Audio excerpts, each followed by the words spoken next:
Remember this guy, Ponzi artist Bernie Madoff, had a long career as a money manager and did extremely well for the longest time, till he was 70.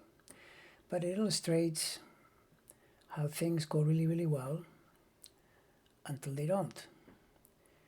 And if we look back to the end of 2008, as the financial crisis was just beginning to take shape post massive market drops, his scheme was revealed.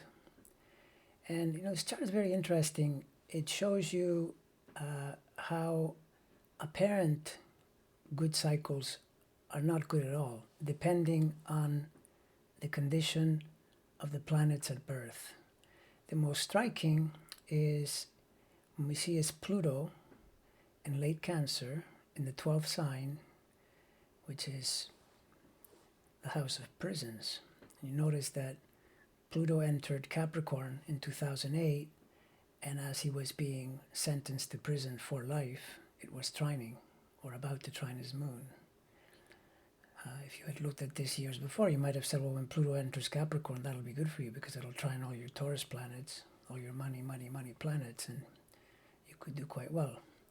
Problem is, the direction of this chart by then was toward what you could say is the payment of karma for past deeds. And so that trine became devastating.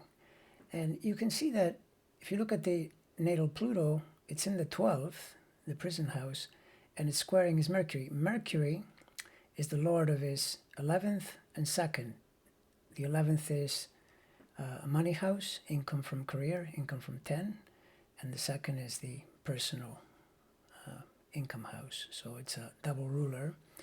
And squaring Pluto, that is signaling that those issues could be extremely problematic at some point, which is in fact what they became at that time. It's also interesting to notice that when he was caught in 2008, Jupiter was also in Capricorn. In fact, it was trine Venus, but it didn't help him at all. It wasn't exactly trine Venus at the moment of arrest, but during the period when he was charged and so forth, it was trine. But notice that at birth, the Jupiter is pretty tightly square Venus, signaling the overreaching, overexpanding, overdoing, overcalculating, over-optimistic nature of Jupiter. Now, you could counter that and say, well, it worked for a long time. Yes, it did, but eventually it didn't. And there was in a trine not helping him at all. By the time he was sentenced, Jupiter was almost at its return point, again signaling the original problem with that planet at birth, and squared to Venus pretty tight, and also, interestingly, making a quincunx to the prison planet, showing you that, health aside, the quincunx aspect, the 150, is not particularly helpful. The other thing in this chart that's very interesting is the Neptune. Neptune and its connection to Pisces, the 8th sign. And when the whole thing blew up, Saturn was transiting over Neptune and Uranus was opposing it.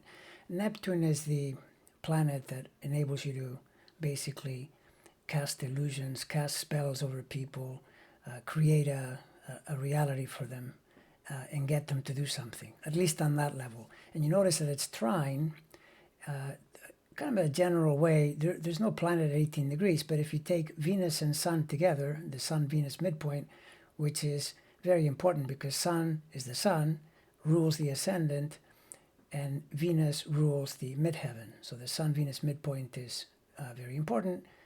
Neptune trines it. So it appears to be a very good Neptune. But in this case, because of the weight of the other planets, it didn't do him any good. And at the time when he was caught, Neptune was transiting in square to the midheaven. So, all that said, how does this relate to the moral of the story? Well, interestingly, this guy has very late Leo rising, which, by the way, is where the star Regulus is. And these degrees show up very frequently in the case of people that achieve notoriety, which could be fame or infamy. And whose chart do you know that looks a lot like this? Well, let's take a look. There you have Trump with his very lately arising, same 8th sign, and so forth. So, draw your own conclusions.